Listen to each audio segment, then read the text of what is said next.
You know, I genuinely think that it's good for children to live a little bit in fear. Not too much. Not till where they're, like, worried about getting injured or anything like that. Mm-hmm. But just, like, I'm worried about being yelled at, so I'm not going to do this thing that I would have done. That's how it was for us. Yeah, exactly. Like Mr. O'Connor would have smacked his cane down on the table. Okay, wait. We have to talk about Canterbury stuff real quick. Okay. First of all, my mom was KonMariing her paper and went through and found a bunch of my report cards that had teacher comments on them. Oh, dear. So she called me and read some of them to me. Oh, God. Mr. O'Connor, which I knew this. Yeah. Mr. O'Connor did not like me. And I knew this, but hearing it on paper was just like, yeah, that's a fact. He did not like me. Because he, like, talked about how I, like, did not attend as many tutoring sessions as I needed to. I attended more tutoring sessions than any of his students. Oh my gosh. Because I didn't understand anything that was happening in that class. Yeah. So I went to more than anybody, but it wasn't enough still. Mm-hmm. And then I think I, like, didn't go to a test prep because I was a jock that was not in rugby, so he hated me. Yeah. And so he was like, I was very disappointed when Emily did not come to test prep, and I was like, I couldn't, so leave me alone. Yeah. And then, like, I think he said in one of mine, he was just like, I think Emily has just given up. And I was like, oh my God! Yeah, I probably have, because I freaking hate your class. You know what's hilarious is that I had given up by 10th grade, and he liked me. I know! I could never please him, but that was fine. I hated his class. I was terrible at it. You're listening to Almost Sisters, a podcast where two almost sisters discuss their weekly interests. It's the same thing they've been doing for years, but now they're in front of a microphone, and they're editing it, and posting it with an audience. This is going to be trickier than they thought.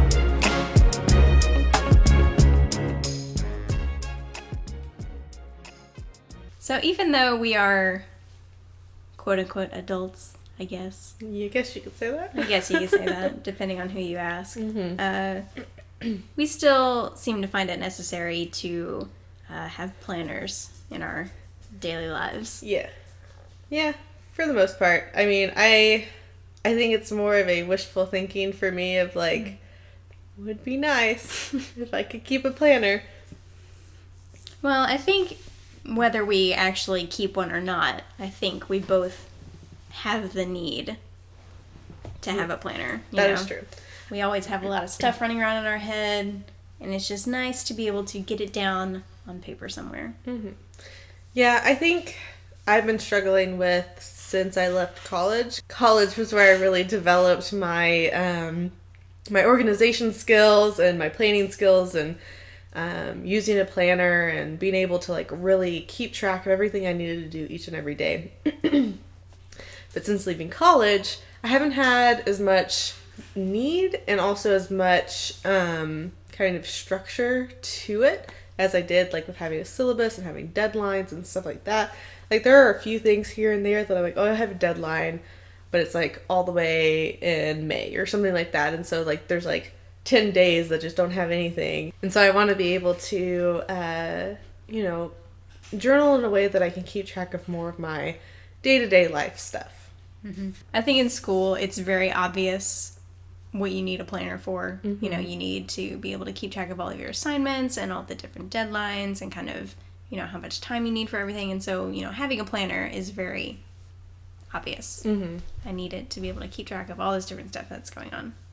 And so I kind of thought for a long time that having a planner was just for school. Yeah. That's what you need a planner for, is to plan your schoolwork.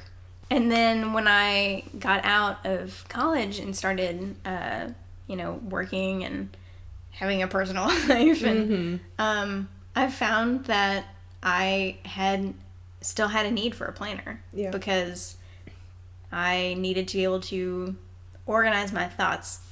I once read a thing. No. Let me take that back. Okay. I once went to a seminar on how to organize things and how to kind of keep track of stuff. And the only thing that I can remember from it is that this guy said that it has been scientifically proven that it is better for you to write stuff down instead of keeping it in your head. Mm-hmm. And it's better for you if you write it down in at least 3 different places. Interesting. Yes, which I did think that was interesting because you know, I think at the time that I was attending this seminar, I was doing that without really knowing why I was doing it. I was like, I had a big wall calendar that I was writing stuff on, and then I was putting stuff on my phone, and then I had another little journal that I would write stuff down in. Mm-hmm. And when they said that, I was like, oh, that makes so much more sense, because you're kind of categorizing in different areas your thoughts. Mm-hmm. And so through the years, as I've been trying to kind of get a system down for planning things, I've been able to consolidate it into a single location in a journal, but the 3 different sections are still there. Okay. And so it's like I am writing them down in 3 different places to kind of help spread them out. Mm-hmm. But I think the main thing is getting them out of my head and onto paper, because I know when I start feeling stressed or overwhelmed, it's because I've got so much stuff going around in my head. Mm-hmm. And so if I can just get it down on paper, then I can stop trying to hold on to it, and it's just easier for me to understand when I can see it right in front of me. Mm-hmm.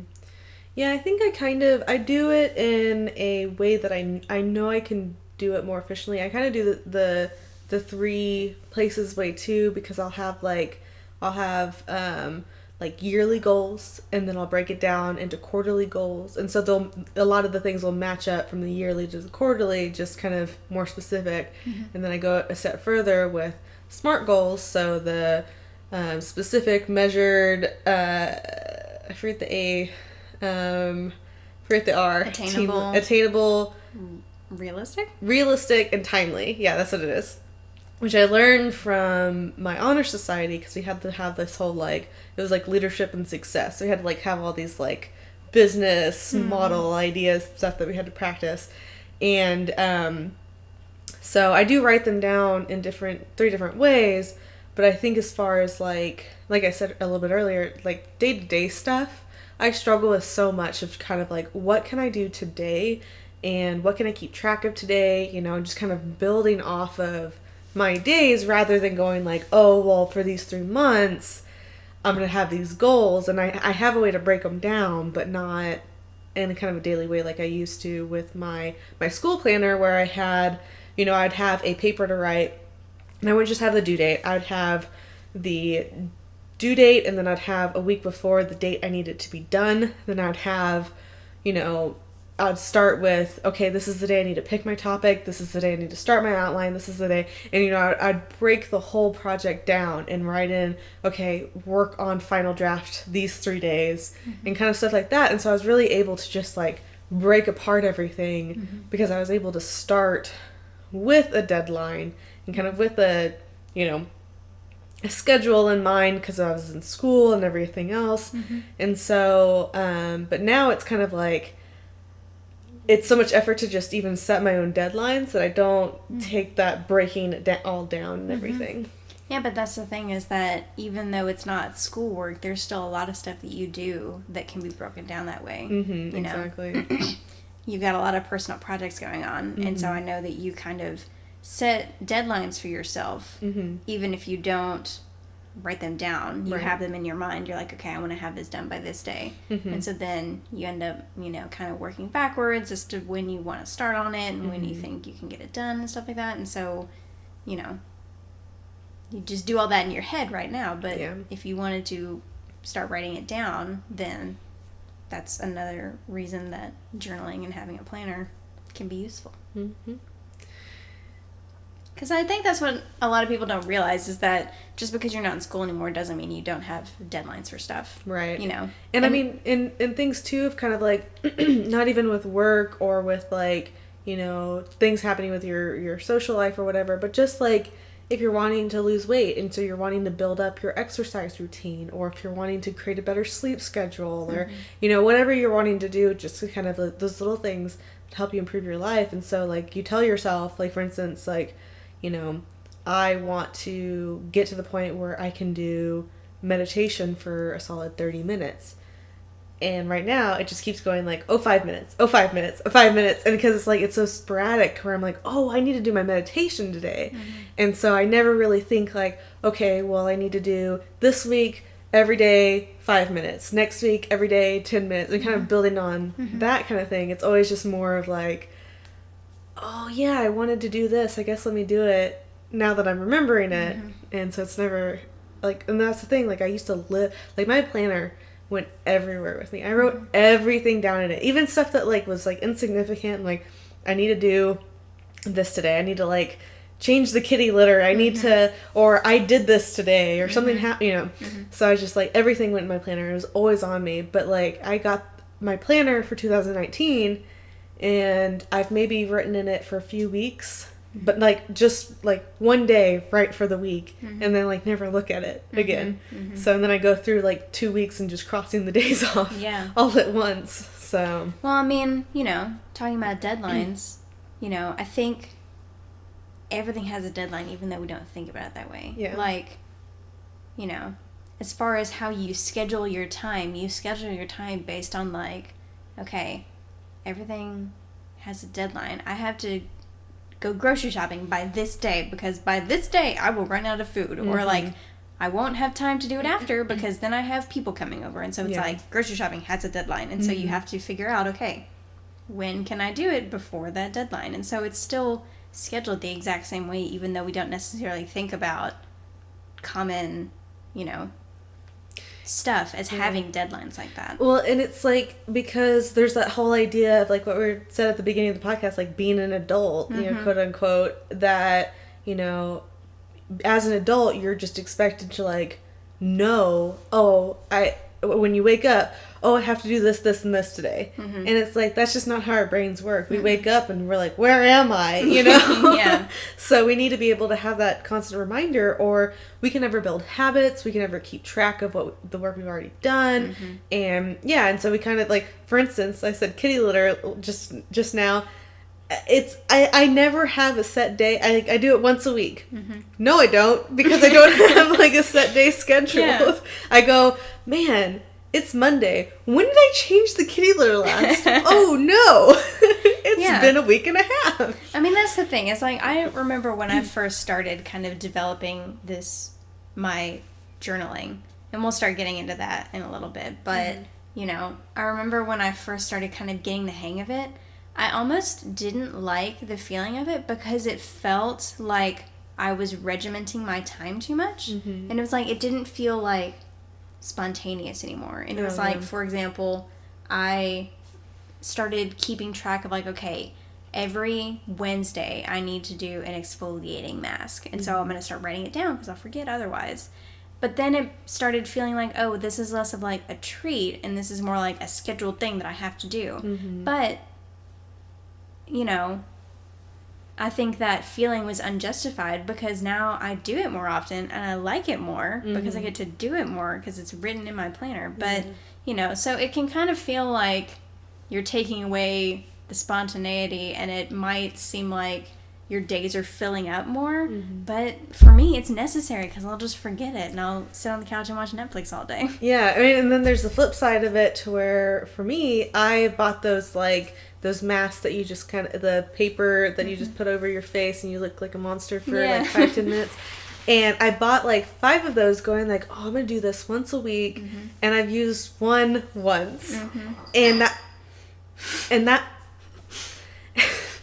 that was like 3 months ago when I bought those. They've just been sitting under my cabinet because I've been like, oh, when the time's right. Because I was like, at first I was like, oh, Sunday nights I can do. But then like the next Sunday I was over at my parents' house, and so we were over there late, and so it wasn't kind of like I got home and I was like, no, So yeah, just being able to schedule those things, and I don't think there's anything wrong with scheduling relaxation times either, or creative times. It's kind of like, if nothing else, it really gets your mind programmed into going, okay, this is the time for this. Whereas normally it's like, throughout the day I'm like, I need to find a time to write, I need to find a time to write, I need to find a time to write, and finally it's like late at night, I'm exhausted, and I sit down at the computer and I'm just like, oh no, I'm just gonna watch Futurama. So well, that's something that I still struggle with, is that I am specifically trying, like, that is actually one of my New Year's resolutions this year, is to, like, schedule, I'm calling it personal time, but it's not personal time, because it's like, okay, I need to schedule self-care time and I need to schedule creative time. And I've done that, but I'm finding that I'm really bad at not prioritizing it. Like, if something else comes up, I immediately throw it out the window. And I shouldn't do that, because, you know, having that creative time and having personal time is just as important as making time for everything else. But I'm really bad about just being like, oh, I don't have to, you know, take time to do this project tonight. I can, you know, hang out with this person that wants to hang out. Yeah. And so, yeah, that's something that I still really struggle with as far as planning goes. Yeah, no, and that's something that I've learned kind of, you know, living with someone else, with my husband, to where it's like, he's like, hey, you want to watch 2 movies tonight and, like, just binge watch something on the couch? So it's like, I just go, yeah, I don't have anything else to do right now, because I don't have anything scheduled. But if I scheduled stuff, then I would be able to, I mean, even if it's just, like, end of the day relaxation stuff, you need to be able to plan a bubble bath once a week, you know, stuff like that. So, well, and it's like, it's the same thing. If somebody, like, asks you to do something, you want to do it. And so it's like, if it's something that you have scheduled to do alone, it seems like less of a priority, and so it just goes out the window. yeah. And so if you have it written down, then you're able to be like, sorry, my calendar's booked up. I know. So, I've tried that a couple times, and I feel guilty after I do that, because I'm like, but I'm not busy. But I am, but I'm not. But you, just because it's for yourself doesn't mean you're not busy. Yeah. I mean, it's basically, yeah, like, you know, if you're working on something at work, you're just doing something by yourself on your computer, but you're doing work. So I think that's important to realize. And if you ever feel the need to tell me, hey, I'm busy, I'm going to be like, all right, have a good self-care night, you know? So, yeah. Oh, man. Yeah, it's hard. But even though it's hard, I do think I'm better about it now than I was even 2 years ago. So let me tell you about my current journaling setup. Ooh, please do. Okay. So I have been working on developing a system for my journal that I am comfortable with. I've been working on it for probably about 2 years. So, Okay. these are the ones that are done. And I've got my current one in my bag, but I'm just going to leave that one in there. Okay. So, I've been working on trying to develop a journaling system for 2 years. And I started out with the Hobonichi Teko. Ooh, that's pretty. I got this one in 2016. It says 2016 on the side. Oh, nice. And I really like this one because I love the size of it and I love the paper. However, what it is it is a daily planner. And so it has a page in here for every day. Okay. And I loved the idea of journaling daily, at least like keeping track of stuff daily. And when I first got it, I did a really good job of that, and I would just like keep track of like stuff that I did. Yeah. And you know, I was kind of keeping it as like a diary of like things that I did and kind of what I did throughout my day. And so I kept this one near the end of college, and so I was still in school. And so a lot of it was pretty repetitive as far as like what the schedule looked like and what I did. But the problem with that is that I figured out, even though I really like this journal itself, is that I don't have a need to daily journal. I just don't have, you know, sometimes I don't have stuff to say, or it's like I'm tired and I don't want to daily journal. And so I really only need a journal for organization purposes, not like a diary. Right.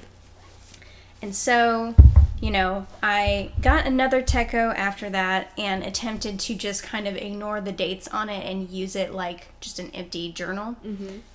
But I was pretty bad about that too. I think having the dates on the pages made me feel like I wasn't using it enough.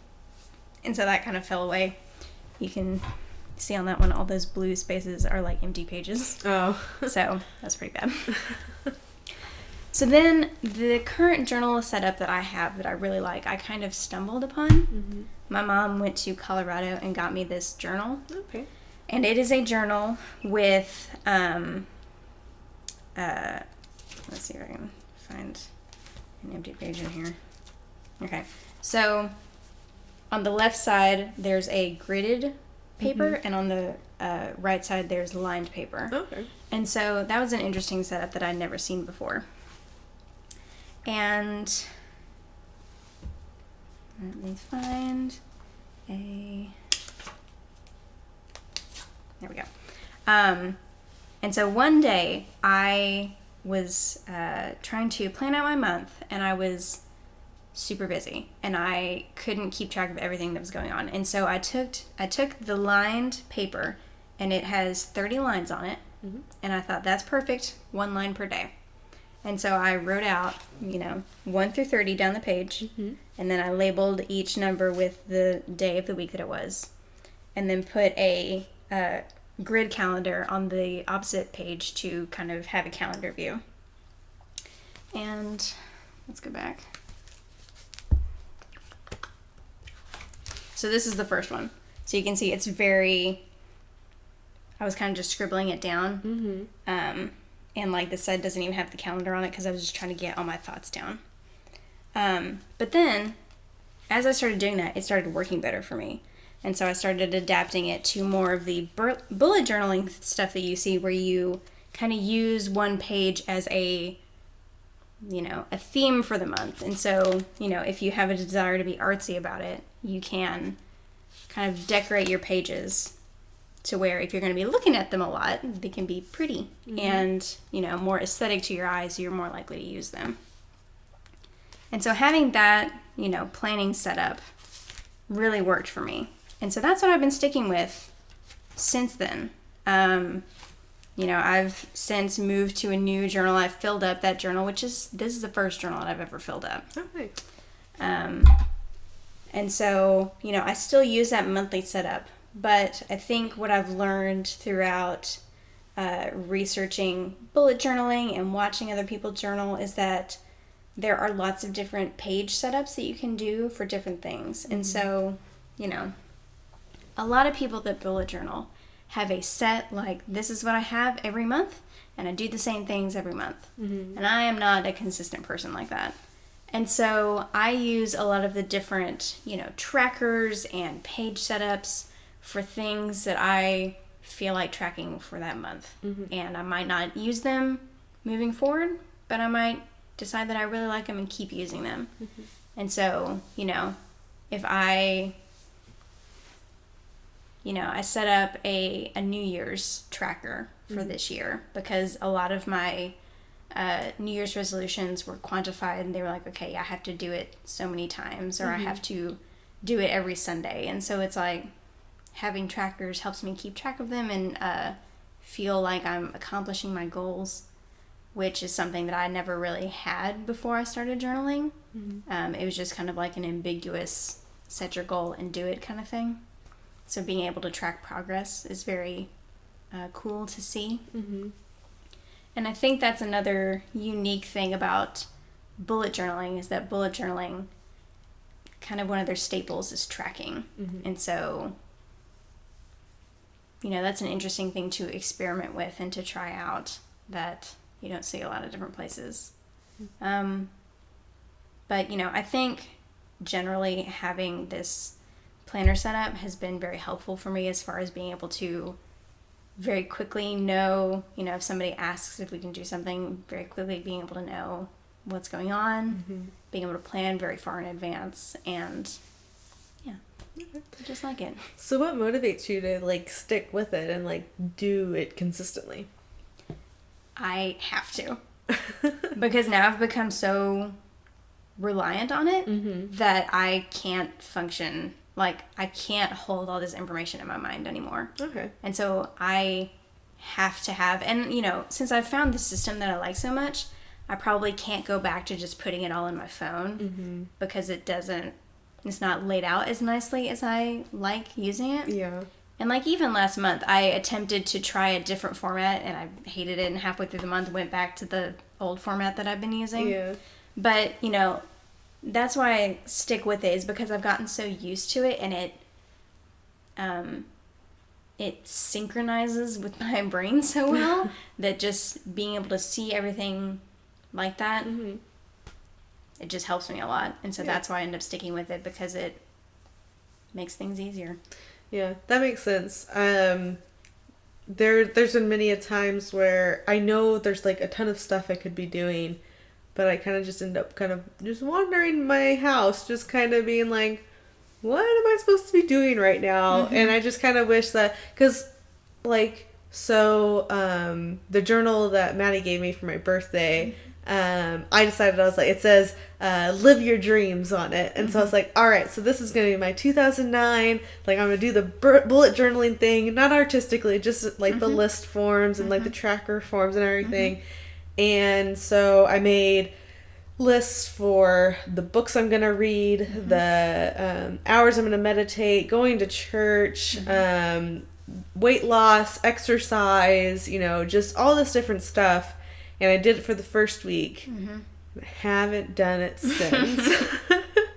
So it's just kind of like, I think that it's probably that method specifically doesn't work, because I mean, what really ended up working for me in college is that I had the month view and I had the weekly view, and I was able to go major events in the month view, like what's going on, where do I need to be, and then in the weekly view every day all is going on, and then I would highlight every like different categories of like personal life, school, work, and that really worked for me a lot. But again, when I like left school, it was like it's really just more, I mean, especially because when I left school, I was unemployed for 6 months. So I didn't really have anything other than personal life going on, and it was just kind of like, oh, I could just put that on my phone, whatever. And so I think it's just now just kind of like reintroducing that kind of part of my life, but also kind of trying to do, like mixing it in with the kind of bullet journaling, tracking, stuff like that. Because I got a planner that has like a notebook in the back. So it's like, you know, I think it's like 50 pages of notebook paper at the end. So I could do all that stuff. And I have this other journal, and it's just like, it's a whole bunch of stuff. And I looked at the bullet journaling stuff, knowing that we're going to do this episode. And I kind of was like looking through stuff, and it was like, it's intimidating. Because there's so much artistic talent that goes in. Of course, you know, they're posting on Pinterest, so they're probably, you know, have a following to do this and stuff like that. So they're pros at it at this point. But it's just kind of like, how can I kind of not really compete with that, because I'm not trying to be on their level. But they make it seem like, oh, this is because I do this, everything's so easy and amazing. Yeah, exactly. And then okay, so here's what I'll say to all of that. Okay. So one, I think a pitfall you may have fallen into was trying to journal too much too fast. And so I think if you start trying to journal your entire life at one time, then you lose track of doing it. You get tired of doing it, and you just don't want to anymore. Yeah. And so how I ended up getting into it, and how you may want to approach it, is just only start by writing stuff down that you need help keeping track of. Okay. And so it's like, if you need help keeping track of when you work out and what you do, that's what you can write that down. If you need help keeping track of your week, then you can write that down. But, don't just keep track of stuff just because you can. Okay, that makes sense. I've run into that problem with my current journal. I had a couple trackers in my last one that I transferred over, but I haven't needed to track them anymore, and so I just haven't been using them. And so they're blank pages right now. Okay, yeah. And so that's how I would approach it, is only track the stuff that you need help with. If you don't need to write it down, then don't, because then it's just a waste of time. Yeah, that makes sense. All right.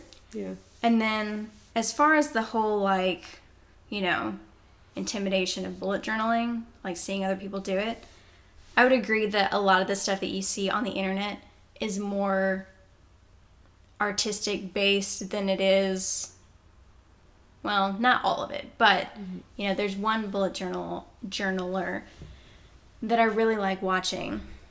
Her channel name is Amanda Rach Lee. You should watch her. She's cool. And she does monthly, monthly setups. Okay. And so she will kind of set up her main monthly calendar, and then she'll set up like a weekly spread. She'll set up her mood tracker, and like she has a very set format for her bullet journal. But 50, if not 60% of the stuff that she does when she's planning is drawing. Yeah. Because she wants her months to have themes, and she wants all of her pages to match and to be themed, and that's just how she wants it. Mm-hmm. I attempted to do that in January. I attempted to have all of my pages that I did in January match. It gets boring for me. I don't want to do that. Yeah. And so, you know, I like being able to switch colors around depending on how I feel that day. And so, you know, I think there's no, you know, people always say there's no rules to bullet journaling, but then they all end up looking the same. But I think it's because the ones that you see a lot, they all look the same because if you want it to be super artistic, that's how you do it. Yeah. But like, you know, mine I probably wouldn't want to post anywhere because even though I think it's very helpful and organized and pleasing to my eye, it probably wouldn't be cool to look at for anybody else because it's just like, oh, I use cool pen colors here, so I really like it. Or, oh, I used a highlighter here that I really liked, so I think it's pretty. And so it's more about how you want it to look than your bullet journaling. It must look pretty. Right. That kind of thing. Yeah. And there's just kind of like sometimes where I'll look at bullet journals and it's just kind of like, one, it's artistic to the point of like, I'm not an artist. So I'll like try to like draw out sometimes things for my students and I'm always just like stick figures, you know, like that's how I do. But like this, I found this one thing and it's like the cutest, but also the most like why kind of thing that I've seen. And it's like drawing a bookshelf to do the books that you're going to read. And I was just like, just do a list though. I think I might have tried to do one of those and it was so impractical. Yeah. Let me see if I can find it. But I did like this. This was one that I did like, it's a year in pixels. And like, so you color in based on like how you felt that day. So you can kind of see like how your year's been. Yeah. So I'm going to go get my current journal and show you. Okay. So here's the tracker that I did 1 month. Oh yeah. I'm very bad at tracking though, because I think I need to track, but I'm very bad at it. I'm trying to think where that...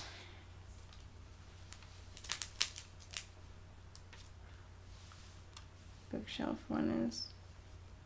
Because I did one of those, but it was very impractical because the spaces were so small. Yeah, like getting like big titles, but then also like you're using up a page for like 10 books when you could be putting like 50 books on there. Right.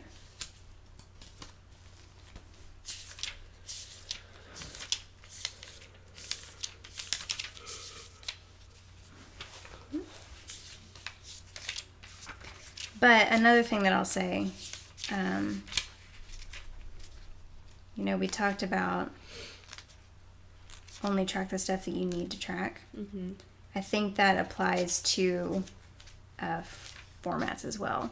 So, you know, you were talking about how you, the planners that you've used a lot are, you know, weekly planners that have a space each day, but then you were going through and some days you didn't need them, so you're just crossing them off. And so there are months, like I think in December, there was a week when there was so much stuff to do that I couldn't just use my monthly layout. I had to have a 2-page spread for that 1 week.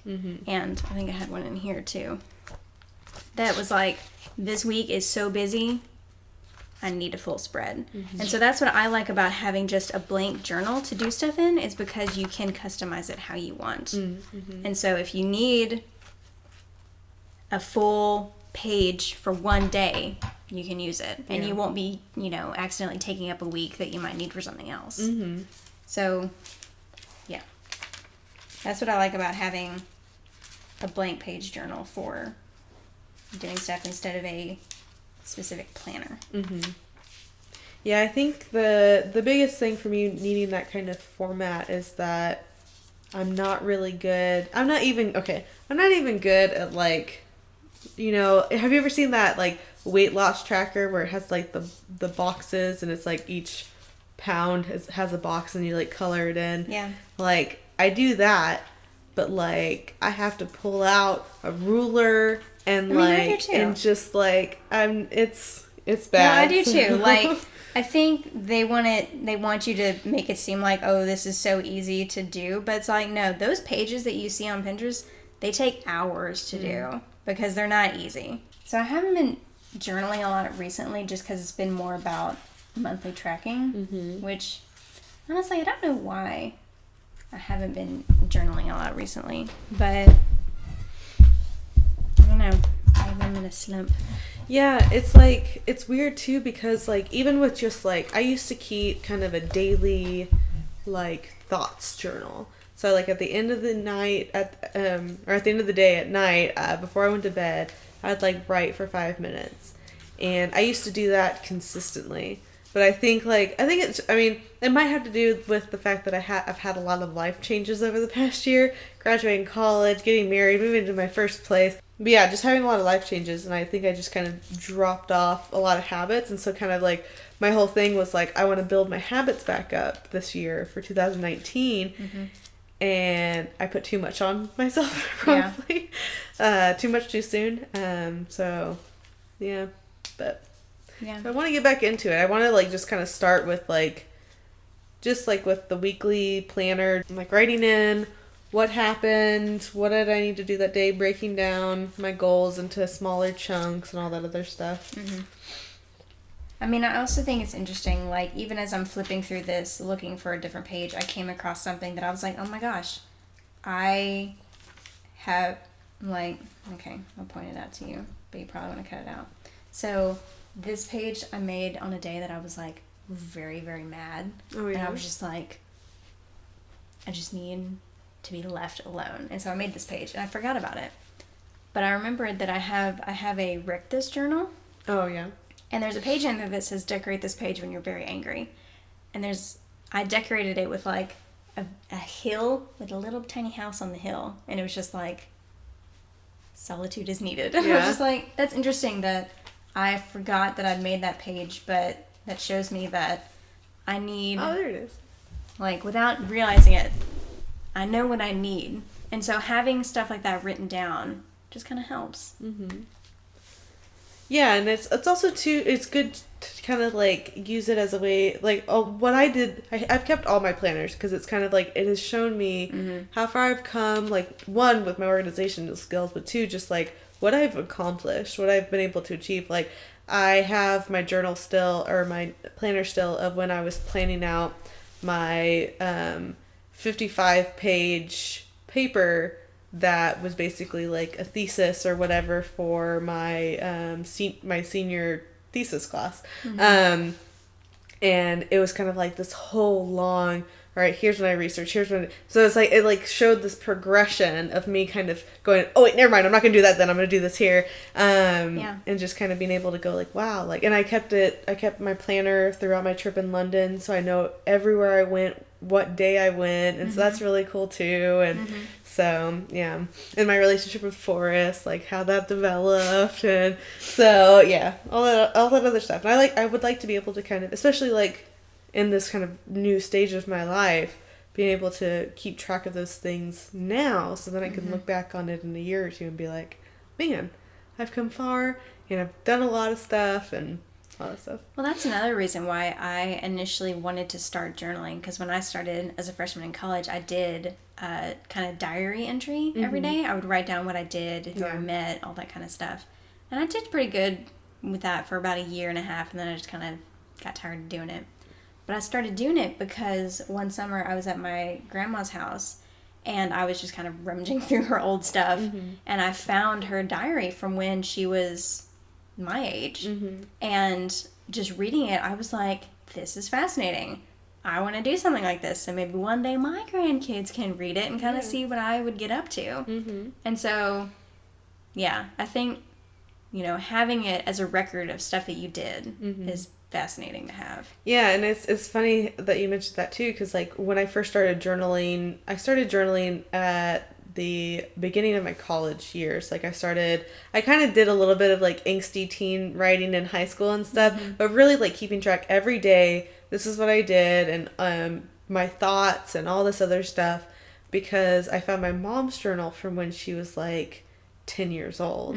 And it was so cool because it was kind of like she's a great writer, and so it was just like she talked about how she found this place behind the woods of her house or whatever, and like it was like this creek or whatever. It was kind of like reading like one of those feel good like childhood novels almost. Yeah. And it was just kind of like I had this connection to my mom that I never had before, because it's like with your parents and grandparents, it's like they've been adults for their whole life, Right. And so that's when I was kind of the same thing where I would like to leave something behind for other people to read too. So yeah, that's cool that kind of matches up.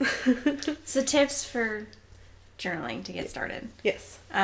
So we talked about the whole like only journal what you need to, and I think that'll be a good way to like kind of develop a system that you like. But if you want tips on how to like make it pretty, quote unquote pretty, there's simple things that you can do to do that without having to be like an artist or like a master calligrapher and all this kind of junk. Gel pens, like literally just using colored pens helps so much.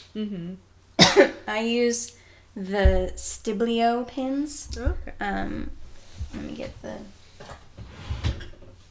pen here. To me. Oh man.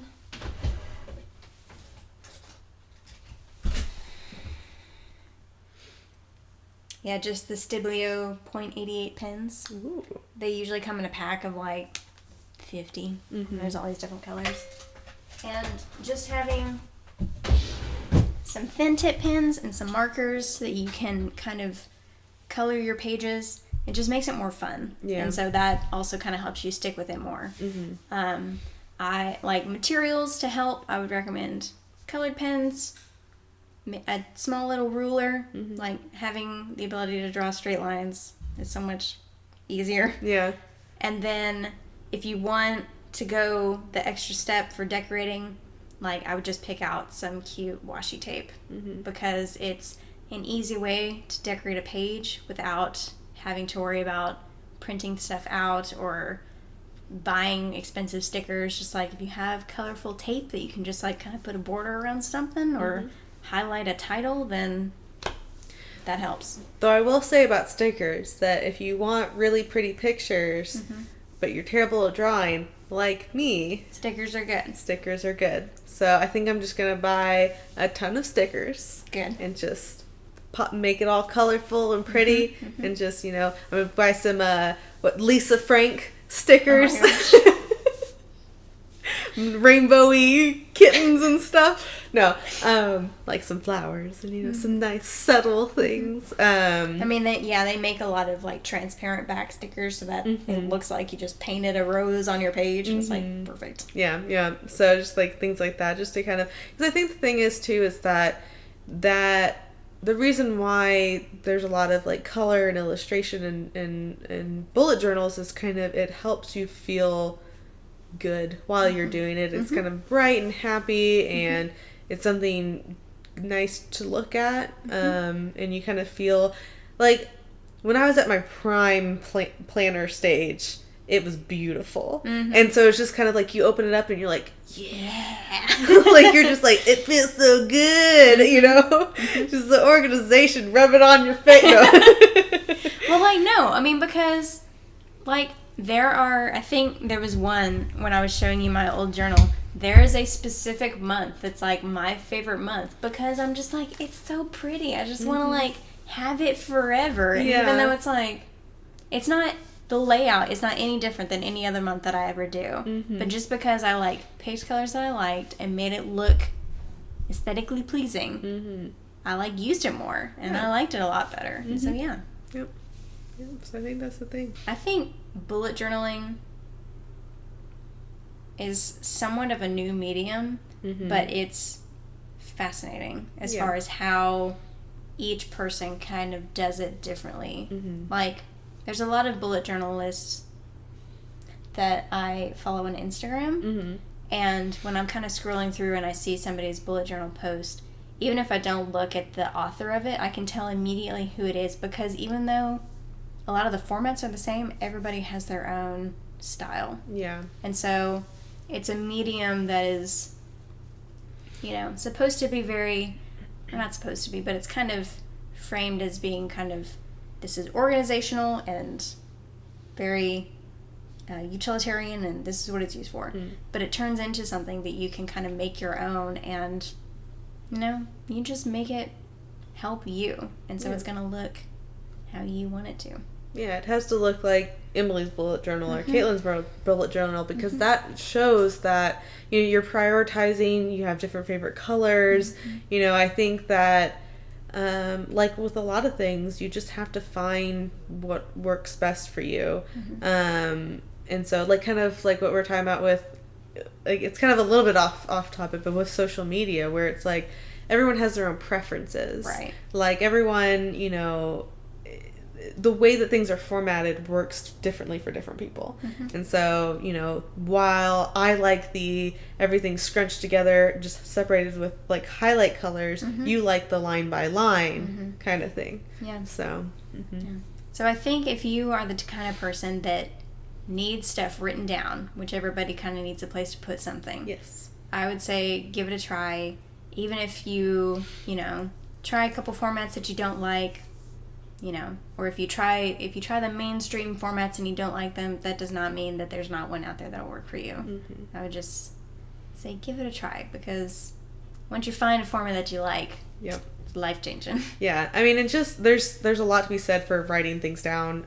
You can do, like, I mean, with my writing, I can't organize my thoughts for a story until I handwrite the outline or like the synopsis or something, because it's just, it's a weird kind of process with typing versus handwriting, because you're having to be much more careful with what you're writing, so you're dwelling on each thought longer, and it's all in one thing that you can carry with you always. Yeah, you can put it on your phone, whatever, but there's so many things to distract you on your phone. Exactly. So plus you can't customize the colors on your phone. Yeah, or like sometimes they'll update and change things, like it did to me just yesterday, and I'm upset about it. Technology will betray us, but paper is forever. Yes, paper is forever. Love paper till the end. Let me read you, to close this out, let me read you the quote that I wrote in my journal for the year. Okay. You can cut this out later if you want. I don't want to. Do it. So this is a quote by Jack London. Oh, I love Jack London. It says, "Keep a notebook. Travel with it, eat with it, sleep with it. Slap into it every stray thought that flutters up into your brain. Cheap paper is less perishable than gray matter, and lead pencil markings endure longer than a memory." I love that. Jack London's the best. Colin's a wild white thing. Go Jack London. Go Jack London. I might steal that quote to put in my journal. I got it off Pinterest. So. Okay, there you go. Thank you, Pinterest. Thank you, Pinterest. Thank you, Jack London. Yes. All right, Caitlin. Do you have a weekly obsession? I do. Tell me about it. It's yoga. Yoga? Yoga! Nice! Speaking of things that I want to get back into, yoga! So, for a year and a half in college, I was at my alma mater for 2 years, because I'd jumped around to some different colleges before then. But the first semester, I didn't know that the what we called the MAC, the athletic center, offered yoga like every day. And so I got a membership the second semester, and I was on it like every other day. Yoga! And so it was great, because I felt great. I was eating healthy. Like, yoga really, yoga saved my life. No, but it was really, when I was doing yoga, my mindset, I was more positive, I was healthier, all this other stuff. And so this week, really it started last week. We took a week off because of Valentine's Day. But last week I started doing yoga in the morning and yoga at night. So I have this yoga thing that I do where it like does 30 minutes for morning time, 30 minutes for nighttime.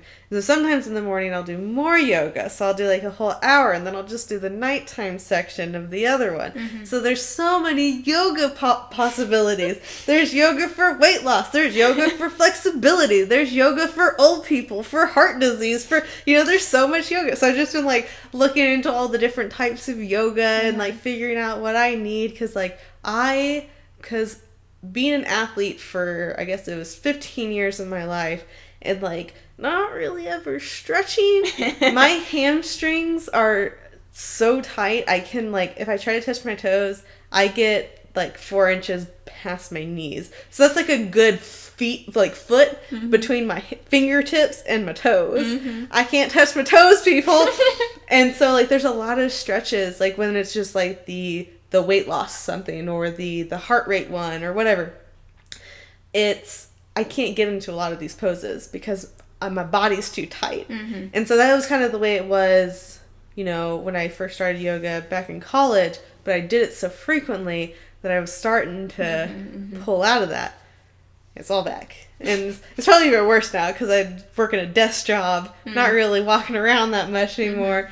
Mm-hmm. And, So that's kind of where I am now. Just like trying to build my flexibility up, doing it for my anxiety because my work's like, oh my goodness, sometimes those children, my adrenaline's pumping, like it's crazy. So I need sometimes that just to like, Husa, yoga, all right. Husa.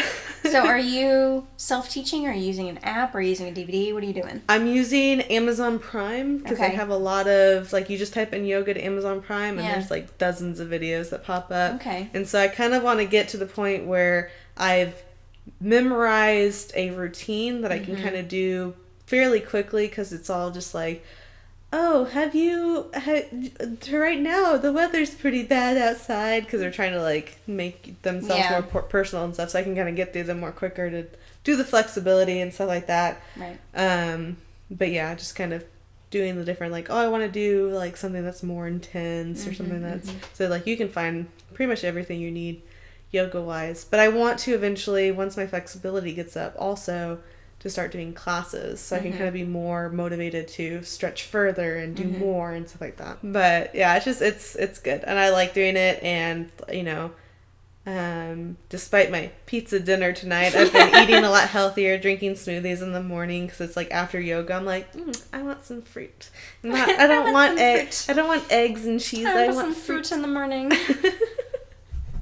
So yeah, so it's just kind of I'm happier the days I do yoga, so I think I'm going to try to do this on a very consistent basis now. Very nice. Namaste. Namaste. Namaste with my dog. So Emily, what's your weekly obsession? My weekly obsession,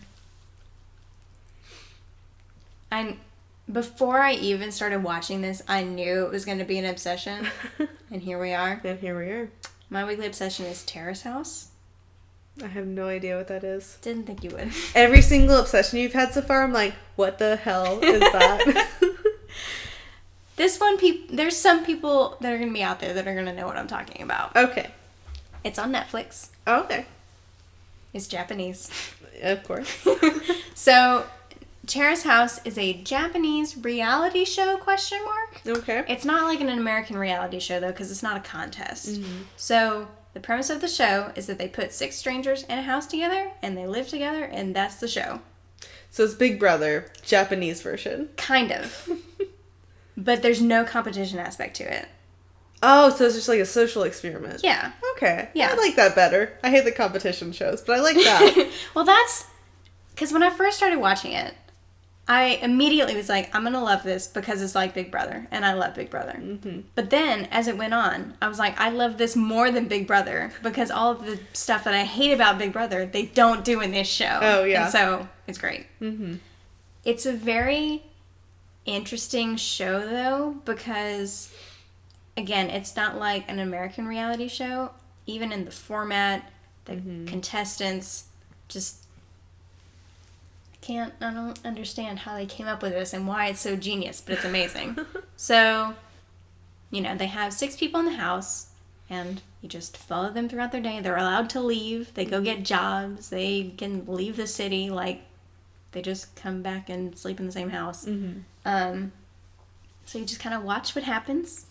But then 2 or 3 times during the show, a panel of hosts will cut into the show and have commentary on what we've just seen. Mm-hmm. And so I think, there's 2, 3, 4. There's 6 hosts, and I think at least half of them are comedians. Mm-hmm. And so a lot of the stuff that they do is, funny jokes to kind of make fun of stuff that just happened in the show. So is this all, in Japanese, and it's, subtitles? Yeah. Oh, okay. Yeah. Yeah. But so I think this kind of panel of hosts is supposed to be oh, you have people to watch the show with. I don't know. It's very calming, but at the same time, I get really excited about it because I think a big premise of the show is that people come on the show and end up in relationships together. Okay. And so, again, it's not a contest, but people leave the house and they bring new people in. Mm-hmm. And so, if somebody decides, oh, I've accomplished what I wanted to accomplish, they'll leave. Or if it's oh, I have an opportunity, I need to move away, they'll leave. Mm-hmm. But if you end up in a relationship with somebody in the house, you both leave. Okay. It's you've accomplished Tara's house, now you leave. Interesting. What's so weird is that this show has been going on for years. They'll talk about past contestants and they'll show a picture and it's this clip looks like it's from the 90s. Oh, wow. I don't know the exact history of Tara's House and how long it's been going on, but it's been going on for a long time. Interesting. Okay. Yeah. That sounds pretty neat. I think I'll have to check that out. I think that's the first thing that you've recommended where I've been ooh. That you're actually, you say every week, oh, I'll check that out, but you don't mean it. This is the first one that you actually mean it. This is the first one okay. Okay, in the moment when you explain things, I'm that sounds pretty interesting. But then I know deep down, I'm no, I'm not going to. I have so many other things going on. I'll put it in my bullet journal. There was one week, it might have been the first week, or the second one. I don't remember which one it was. But I finished talking about my weekly obsession. And I was you should... Or I was just finished talking about the K-pop one. The K-pop one. And you were yeah, I'll check that out. And I was no, you won't. There ain't no way. It's I know that tone of voice. That means no. Hey, thanks for listening to Almost Sisters. I am Caitlin. And I'm Emily. You can follow me at authorcsloanlewis.com for my blog and c.sloanlewis on Instagram. You can follow Emily on YouTube at the channel name Did You Make That? Almost Sisters is a production of Blab and Scribble Studios. You can follow all our current and future projects by going to blabandscribble.wordpress.com. You can find links to all of our stuff in the description box. Emily, should we do an outro? No, not today.